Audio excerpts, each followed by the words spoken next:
empathetic to the audience? It's a good question. I think Denis and I talked about that a lot. I think what I loved about the script and what I loved about what Denis brought to it was the moral ambiguity that the character traits of the film kind of delves into, and that he plays with the whole idea of whether he's heroic or not. I remember watching the film the first time with my wife, and she spent the first hour holding my hand and squeezing it. I had indentations on my hand, and at a certain point where I was, oh, by the way, the cane has nothing to do with me. I just want you to know. I don't know what all this is about, but nothing to do with me. But there was a certain point in the movie where where my wife actually took her hand away from mine. I think she was getting uncomfortable.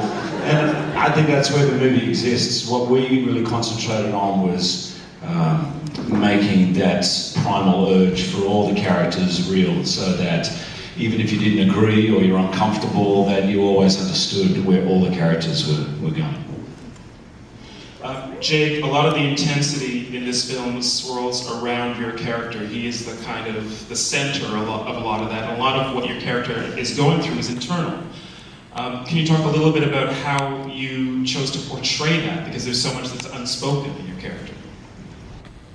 Well, first I think I have to say that all of that came from my relationship with my director and his faith in the screenplay, the producer and everybody at Alcon and their faith in him, and ultimately the crazy choices that I decided to make and that you seem to support for some crazy reason.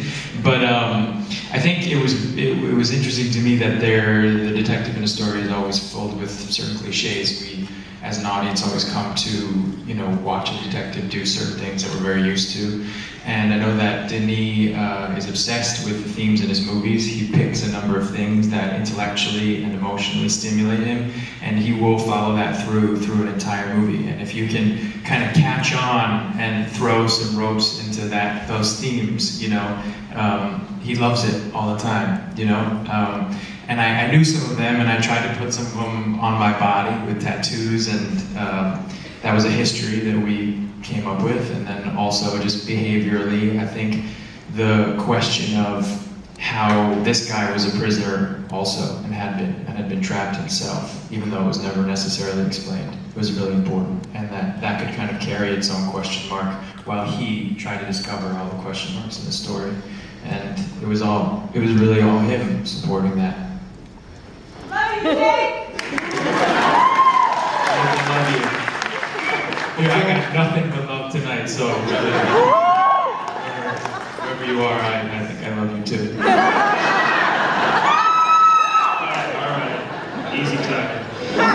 Love you, Hugh! Before we open That was it a up to heavy you, movie, so I just feel like a little bit of love might really before we open it up to your questions, I just want to ask a question of the villain in the story. And please do not tell too much about this film. But Melissa, I wanted to ask you about playing your character, because there is so much that needs to be hidden through the story for it to really work. What kind of choices were you making to make sure that we didn't have too much suspicion as we were watching the film? Were you asking me if you could play my role? Because you can have it, baby. Not even. I had some actor ideas and notions about a sweet little woman living with her nephew, son, and Denis would have none of it. He saw how Renee's wonderful foam rubber bottom made me move and shuffle my feet, and how that dropped the register of my voice. And when I talked lower and I walked slower, it made Denis happier. So that's what I tried to do. Let's have the phone bottom.